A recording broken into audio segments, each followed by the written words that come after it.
This podcast is brought to you by Independent Building Advice. IBA acknowledges traditional owners of the land and waters this podcast is recorded on. If you find this episode helpful, follow us for more so we can continue putting out free value for all homeowners in Australia. It really goes a long way. Enjoy the episode.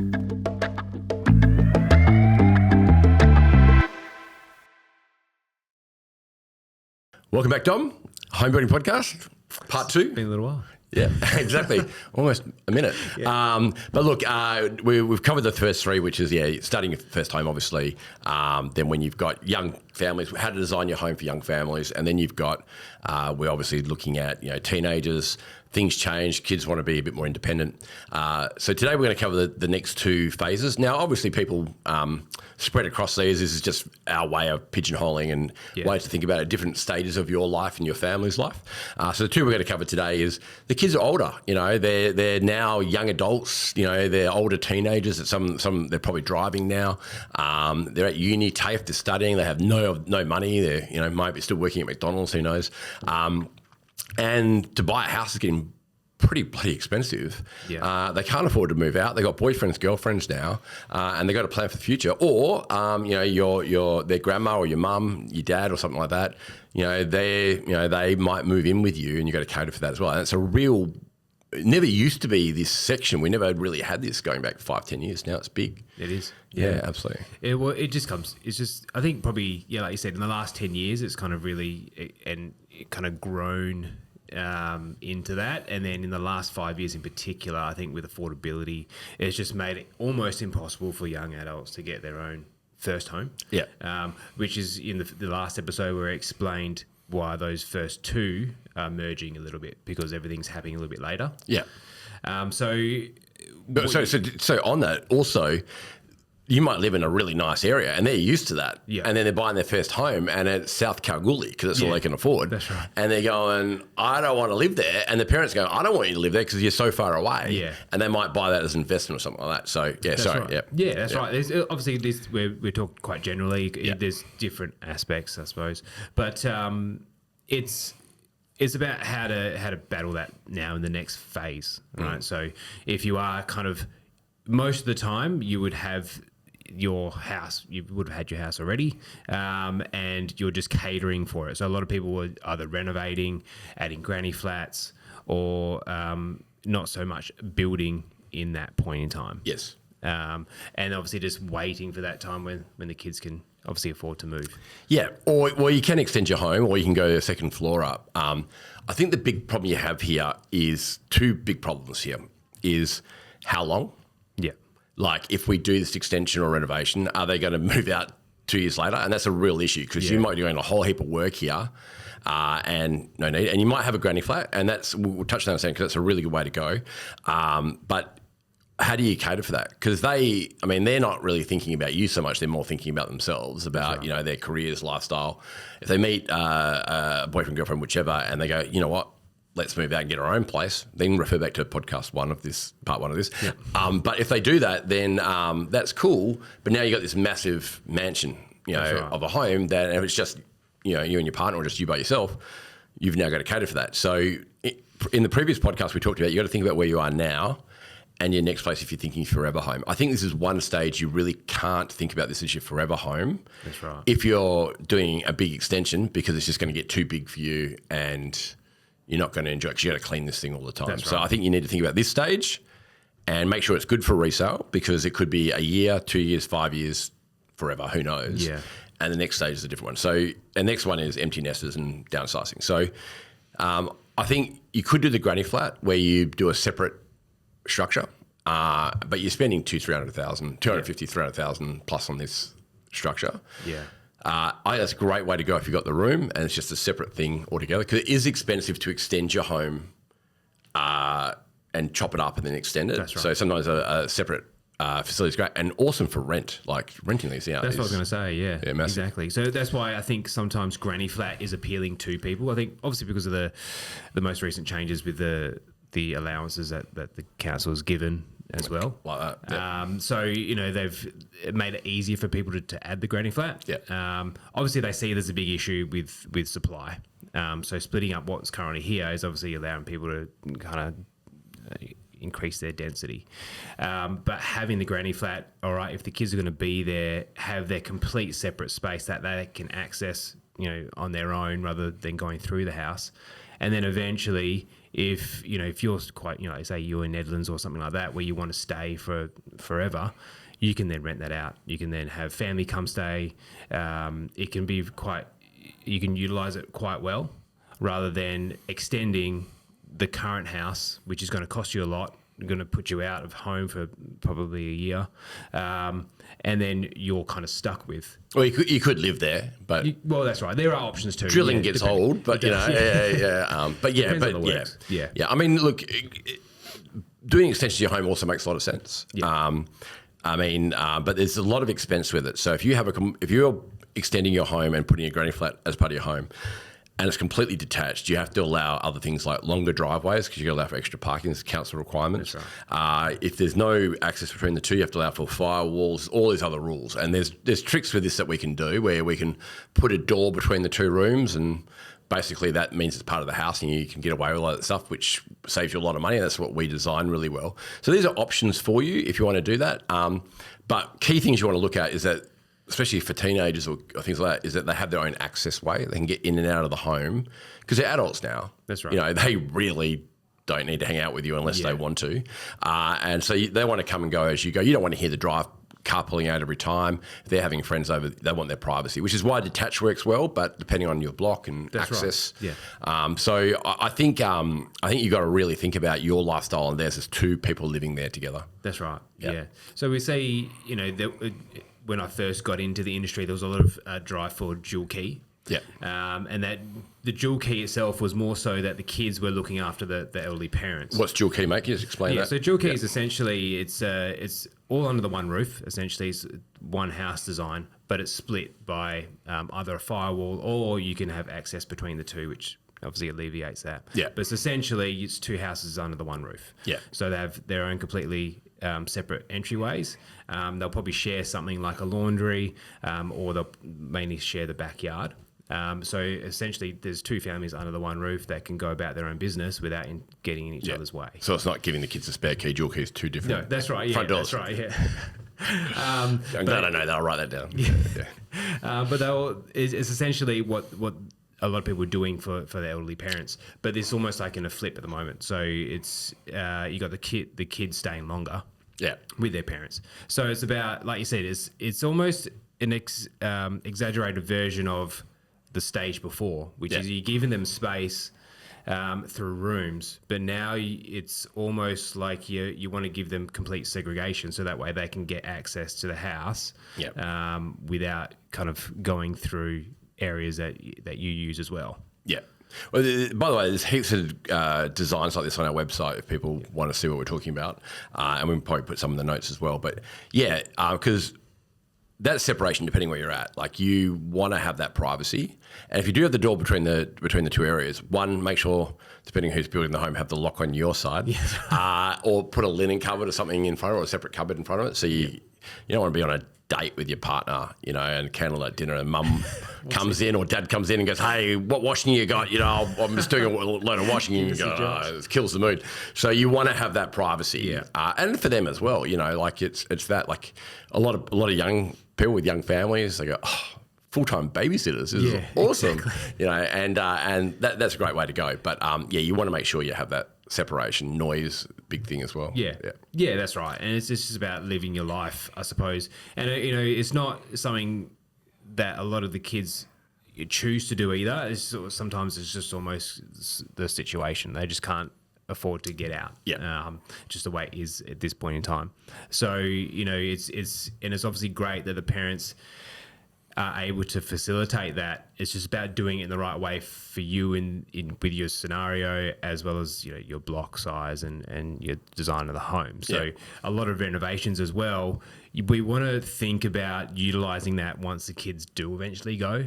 So like I said, like we said before, the granny flat itself is great because it's fully detached. Absolutely. You can rent that out and 100%. Rock and roll. Yeah. And if you can add on, for instance, if that wasn't an option, if you can add on and have a kitchenette and a bathroom and an actual bedroom, so that way then it can be fully accessed separately rather than going through the house, then you can utilize that again, with whether it be family or renting out as another stream of income. Yeah.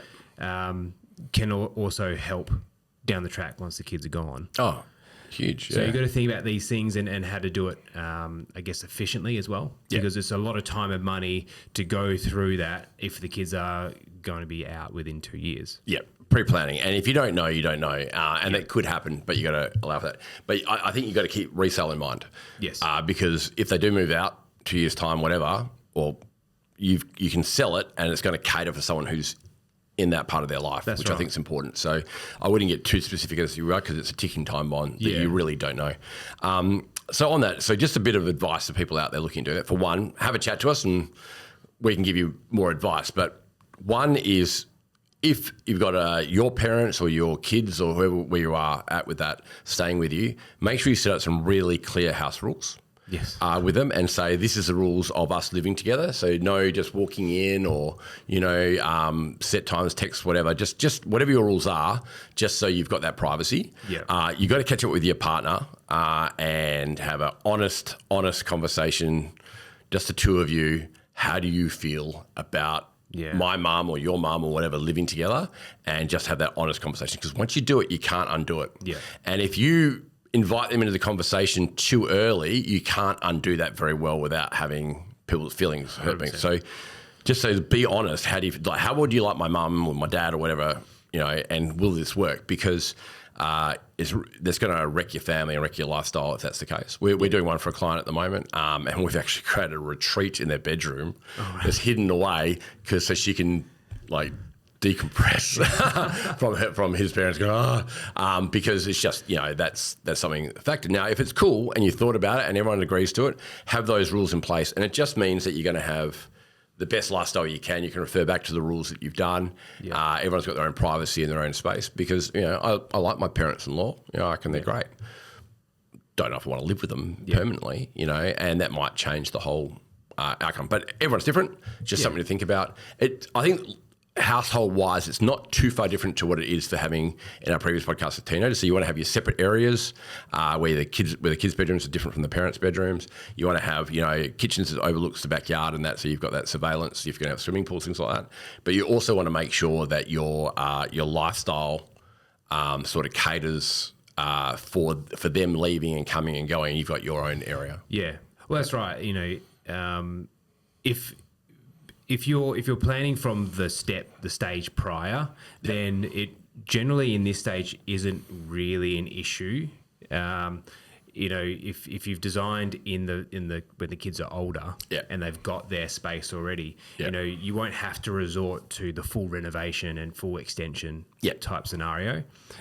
If the kids are quite comfortable living in the same spaces but also segregated, independent, then having to rectify the issue down the track isn't necessary. Depending on what stage you're at, this might be the time that you're actually extending or doing it for the first time. Yeah, that's right. So if you're planning on doing the build in this stage in life, then obviously that's you kind of have similarities from the stage before. Yeah.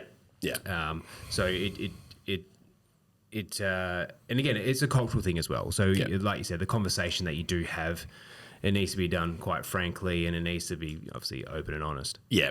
And to cater for that, what we talked about previously, because if you didn't listen to the previous podcast, that is have your master away from the kids area, have a lounge room if you can near them. If they've got a living area there, try and give them a living area that they can go to, because you want them to hang out at your place. You want to see them. But you also want to make sure that, there's things like that they've got their access to the backyard or whatever it might be, so they can hang out with their mates. You want to make sure it's a good sized kitchen layout, so that, you're catering for adults now. Yeah. So you want, they're going to take more space up. You want to make sure the bench space is big, the fridge is a good size, things like that. So you want to make sure you're looking after that. I think a big one with this as well is that because they're coming and going, you want to make sure that their access is away from yours. Yeah. Because they're going to have people over, party, have fun, that kind of stuff. You're going to hear it. Yeah. You might join them, who knows, but make that part of your rules. But you want to be able to think about them having their complete life. It's like you're living in a duplex or apartments, because they're right there. And you just got to try and work through it. And that's where we're good at. We just challenge people. Have you thought about this? Have you thought about that? Have you thought about this? That's right. And right or wrong, we're just trying to get the best outcome for you Yeah. with that scenario. Parking's a big thing. Friends parking's a big thing. That's right. You know, how they're going to look after it, maintenance, that kind of stuff. Yeah.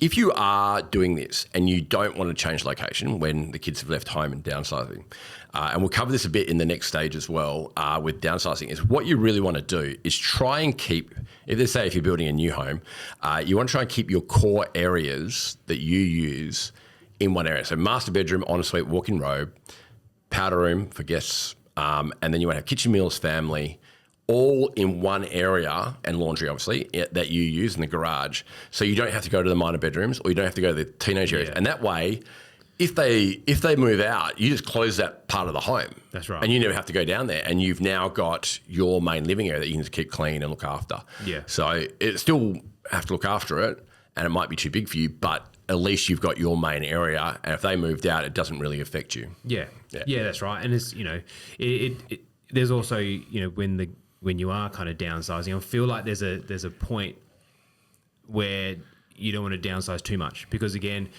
if you're expecting grandkids and stuff like that, they will stay with you. Should we move on to downsizing? We should probably. Yeah. We're going to change to downsizing, you know, like from Wayne's World. Okay, downsizing. All right. If you haven't seen Wayne's World, it's a TV show. It's too hard to explain. But all right. So downsizing, or you know, empty nesters. Love this topic. We've helped so many people with this. Yeah. I love talking to people about this. Huge amount of mistakes people make with this, and it was actually interesting. Talking to so many clients that I've helped over the years where they've downsized and they've actually bought a place, or they've built a place or whatever. They've lived there for a year and then they've moved out. Yeah. And it's because they've made a lot of mistakes and it wasn't right for them. And that's when we've come along and solved that problem for them. Yeah. So basically the kids moved out. You got this massive mansion now that you're looking after, the maintenance, the cleaning, the gardening, the whole thing. It's just, you can't get on with your life. Yeah. And the biggest issue that a lot of people make in this case is they've gone from these big properties and they downsize too small, and they downsize to these little cottage blocks, or they're too small. It's too big a change, and they feel claustrophobic. Yeah. And they're there going, I don't like this. It feels too small. And then they go bigger, which is what they should have done in the first stage. So you can go too small. Yeah. Do you know what the biggest complaint I get from people that wanting to downsize? The reasons why. Do you know? I don't know. I can't read your mind. No, it's fine, mate. I'll tell you. It's mainly the gardening. It really is, because, you know, when it's not always the house itself. And if the house is designed properly, where you can shut off a lot of those rooms, and they're living in one aspect of the house, it's manageable. But it's a lot of it is the garden. Yeah. So unable to do it, and obviously it overgrows, and it takes a lot of their time. And they have pride in it, and they can't look after it properly. That's right, exactly. So what people do, and like exactly how you said it, is that they downsize too small because they're trying to get rid of the garden. They think they don't need the bedrooms either. Yeah. But they do a bit of a backflip once they do it, because, you know, they still have family. Yeah. You know, a lot of people still have kids that come over, have grandkids that stay with them. So you don't want to downsize too small, because then no one will come over. Yeah, absolutely. I think that's great. And I think if you love gardening, I think it's too big a garden is the problem. Yeah. You actually want to downsize it so that it's a manageable garden. So you might go, okay, I can look after this bit of garden. If you love gardening, I don't. But if you love gardening, you want to go, okay, well, I want a garden that I know I can look after, I can maintain, but it's not this ridiculous beast that I can never, ever look after. So you're actually, it's low maintenance gardening to 100%. What you want. And that's where I think the skill is going, okay, let's design a home that caters to what you want, but at a level that you can be proud of. Yeah. Because, you know, if you're an avid gardener, every little thing that's not right will do your head in, but you just can never get to it. And that's your life. You know, you've probably retired or thinking about retirement. 100%. Yeah. That's what and you know, a lot of, and when you start getting your life back a bit as well, you don't have to look after kids. You tend to go away a bit more, holidaying, you know, caravanning, whatever it is. So you don't have to, you do want an easy lock up and leave, but you don't want to sacrifice the space for it. Absolutely. Yeah. So it's quite important. So it is a good topic, because, you know, I guess you can design the house how you wish, right? Because you don't have to cater to anyone but yourselves. Yep. And if entertaining and outdoor living is something that you love, then obviously that's what we will design. But you have a bit more freedom in that. But, you know, sacrificing space because you feel you have to isn't always the way to go. Yeah, I agree. I think a rule I've got is you want less rooms, Yeah. but big. Yeah. Or bigger size. So big kitchens, big living areas, good sized master bedrooms, all this kind of stuff. You want to have it really decent sizes so that when grandkids and family come over, you can cater for them, but you're not feeling claustrophobic because there's rooms you don't need. You probably don't need the games room. You probably don't need the study anymore. That's right. You really want to have, less rooms, but Bigger. big and spacious and feel spacious. And that's another thing as well. When people downsize, they're always thinking about their furniture because they don't want to have to, if they don't want to have to buy everything again. And generally, they've obviously catered for a house that's a lot bigger than what they're in. So, if they're happy to get rid of a couple rooms with that furniture, that's absolutely fine. But if they have to sell their beloved couch they've had for however long to fit into a smaller house, it's obviously more of a jump for them. Yeah. And it's obviously it can be hard because you're used to something obviously so big and so grand, and then you're downsized to something that you almost feel like you're in a shoebox. Well, and I think that's the smaller rooms that do that because you 100%. still use them. I mean, your lifestyle hasn't changed. You just don't need the extra rooms. Yeah. So key things here to do is, and I mentioned it with the previous type of lifestyle, is you want to have all the living areas that you use every day in one area. So kitchen, meals, family, outdoor alfresco area, garden, view. You want to have your master bedroom, ensuite, walk-in robe. Obviously, you can go to, I would have a separate powder so guests can use that toilet, so toilet with a vanity. Garage access, have that in one area. And the minor bedrooms and the minor bathroom that you only use when guests stay there. That's right. Have that down a wing of the home, have a door between there, close that door. That place does not exist until you have guest stay, then you give it a dust, vacuum, whatever, and then you can use it again. And that doesn't affect your lifestyle. Still got it, it's good for resale, but you've got that. Your main lifestyle is in that part of the home. Yeah. So I don't think downsizing necessarily means sacrificing. No, the opposite. Yeah, I agree. Yeah. So you essentially you're just refining what you've had, and you're doing it for just the purposes of ease of living, really. Yeah. And I think that's the biggest misconception in that stage. Yeah. So I think doing it properly is important, like you say. And then again, for resale and stuff like that, if you end up, stinging out on too much, then it ends up, pocketing yourself to that part of the market. Yeah. So, bigger rooms, less of them, and just ease of access, ease of, when we talk about the layout of the house, you might want wider hallways, you might want bigger doorways as well in case of wheelchair access and stuff like that. Well, yeah, that's a huge one. So so 820 door is a normal room door. So you can go to 870. I think it doesn't cost any more. Yeah. But even 920 is good for wheelchair access. 870 will get a wheelchair through it. Think about wider doors for bathrooms. That designers often love making a 720 door for some reason. Yeah. Make them wider. Things like that you want to do. But also cater for double sliding doors going out, or stacker doors, or bifolds going out to your outdoor area, so you can get. You can have Christmas at your house and have a nice, space when you got family over. I think they work well. But spend money on a high spec kitchen. Yeah. You deserve it. Have high ceilings and make the house, spend the money you're not spending on size, spend it on yourselves to have a great, layout that you want. Yeah. And at this age, at this time, you probably have a bloody good idea of how you live your life. Yeah, exactly. Get it the way you want it. That's the great thing about building is, get what you want. Renovating, extending may, depending on what your house is, we can still do that, but you just don't want to extend too far, too big. Yeah. I think a really important thing to do here, and this has challenged a lot of people, is look at how you can have multiple uses for rooms. Yeah. For example, if you love sewing or knitting or have a hobby or whatever it might be, that minor bedroom, don't have another bedroom. Think of that minor bedroom as that's my hobby room, or that's my study room or whatever it might be if you study, whatever it might be, so that you can use that. So when the grandkids come over or whatever, or family stay or friend stays, you can just pack that room up and that's now a bedroom. Yeah. Because you've got a room sitting there for 365 days a year that you may use for a small portion of that. Think about how that room can double up. It might be your lounge room's also your study room. Have a little desk in there, fold it away, whatever. Yeah. But you just want less rooms. Yeah, 100%. And that's right. I think we obviously we're in the society where we think that we need something for everything or a specific use, but it's just being versatile. Yeah. I remember as a kid, like, we had sleepovers. I was one of 7 grandkids. We just pull out the mattresses from the bedrooms and put them in the living room and sleep on the floor. But, you just work with what you've got, and just having the allowance to do so. Yep. And then every room is interchangeable, which makes it easier and more cost effective for you down the track. Yeah. And I challenge people to death where they go, what's that room for? Okay, what's that room for? Yeah. Well, why can't that be the same room? And it's in a nice way. Yeah. But it's like, oh, yeah. And it's just someone questioning you on that and how that works. Obviously, if you at that point, and we're just assuming here, stairs is trying to avoid stairs as much as you can. Things that I would think about is if you're going to have double garage, make sure you, and this goes with every stage, lots of storage, obviously. Yeah. But you've probably got accumulation of the kids' stuff as well now that they haven't, all their school stuff, you've got to put it somewhere. I would be thinking of, extending your garage or things like that to take care of. Mm-hmm. Double garage is the way to go. If you only have one car or whatever, then you might use that as storage. Yeah.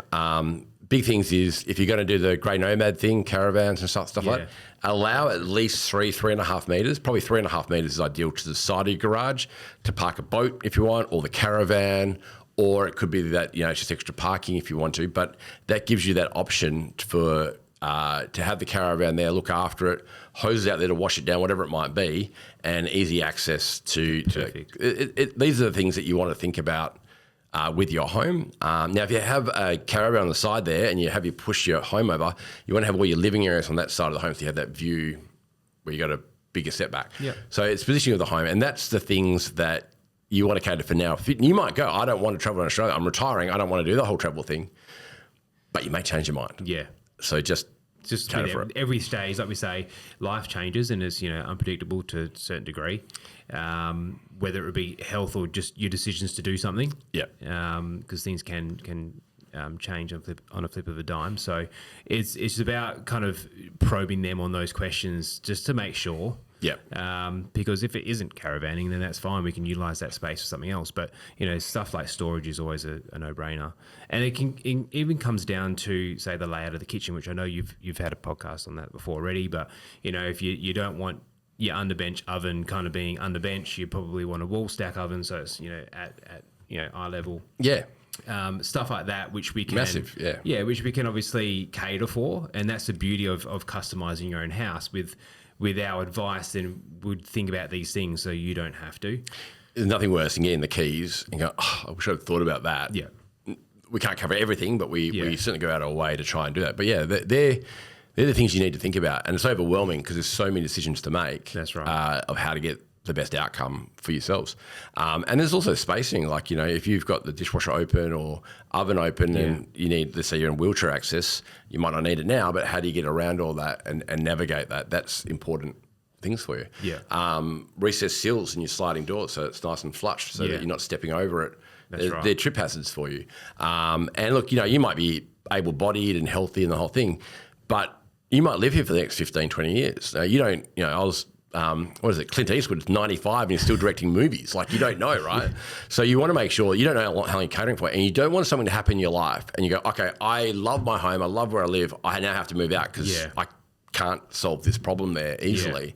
You want to try and think of a worst case scenario, and having wider door frames, when is that a bad thing? Yeah, like you're never going to regret that. But again, you want the lifestyle. You want to be able to chill out at home and not have to worry about cleaning this thing all the time and making it work. Which I think's a great part of it.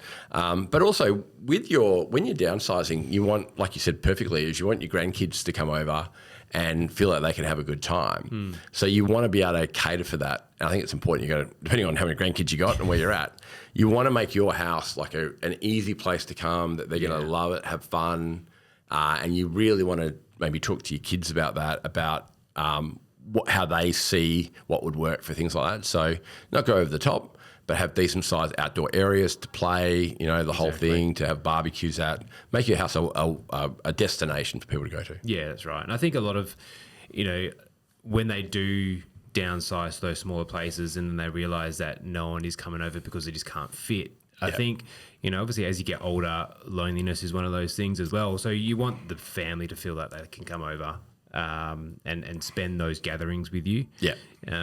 it is cultural again. I'm Italian, so my grandparents are still hosting. Yeah, no, you couldn't tell by the features. They still host Christmas and all that kind of stuff, and for them it's a big deal. Because they have the space to do so. But it's about thinking about that, so that way then you can easily transition from something that's bigger but something that's easier to manage. Yeah, and I'm stereotyping here. A lot of grandparents like to entertain. They like to put the food on and things like that. Make sure your house can do that. If it doesn't, I won't go to your house. Your house is too small. You want no, come to mine. Christmas at my house is great. And the kids can play in the backyard, but it's not too tight. Yeah. If you're going to go two-storey and you're in this phase, ideally have master bedroom downstairs and the minor bedrooms upstairs with the lounge area. I've done a few of these. If it's in the budget, put a lift in. A lift isn't that expensive. You can do a lift for $60,000, $65,000 in, right? Now, you may never need to go upstairs because your lifestyle's downstairs. But if you do, you want to have that access. If you can't afford the lift, then I would actually do, and talk to us about it, we can design it for you, but have 2 linen cupboards, one downstairs and one upstairs, above each other, and set up for a lift shaft. It costs a couple of grand to do it, but if you don't ever do it, that's fine. But if someone buys it, they can easily put a lift in and say you're halfway there.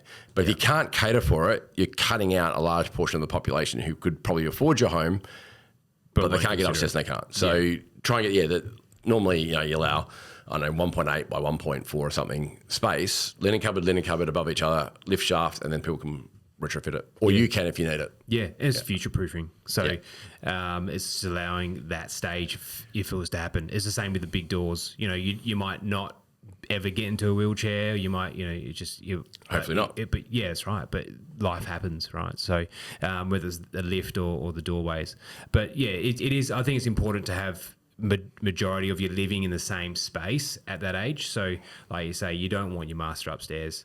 You want to spend as little time as possible going up and down them because you don't want to increase the risk of falls and all that kind of stuff. But if you can't because your block is, it doesn't allow you to have a decent sized single story, you've got to design it with the minors up there.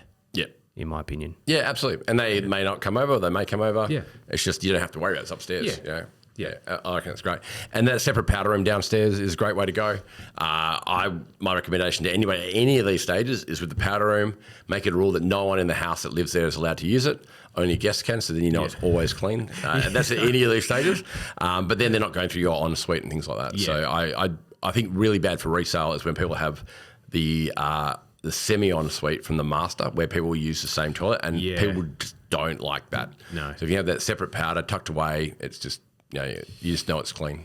And look, it might cost a little bit more, but in the scheme of things, it's going to be less of an issue down the track as well. Whether it ends up being resale or just the issue of you having to clean up after every time someone comes over. But it's just not as attractive to have that what they call Jack and Jill. Bathroom. People just go through your medicine cabinet and find out, that's what's wrong with you. Not that I do that, but I've heard people, no.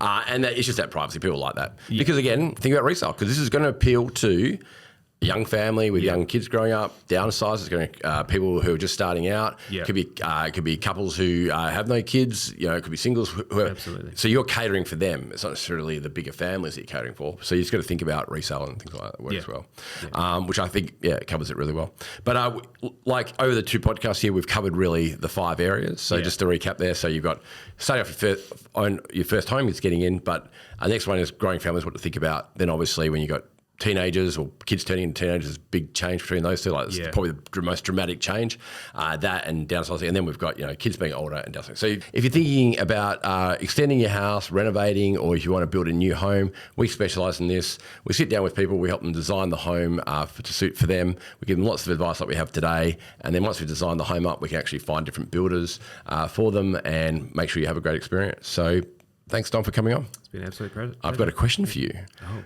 So you're looking at building and renovating your own home, and then all of a sudden, you get this check in the mail saying, Dom, here's $10,000. You have to spend it on your extension renovation.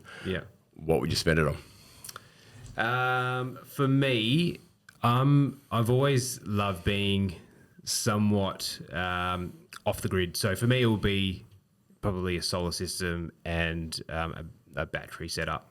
Yep. In my opinion, it's a great addition to the house. I think it's great for the long term savings and all that kind of stuff. Yeah, in my opinion, can't go wrong, mate. No. Absolutely. Yeah, in this day and age, like energy efficiency, or not, it was energy solar to power your home with a battery is great. Yeah, that's right. It's just money well spent.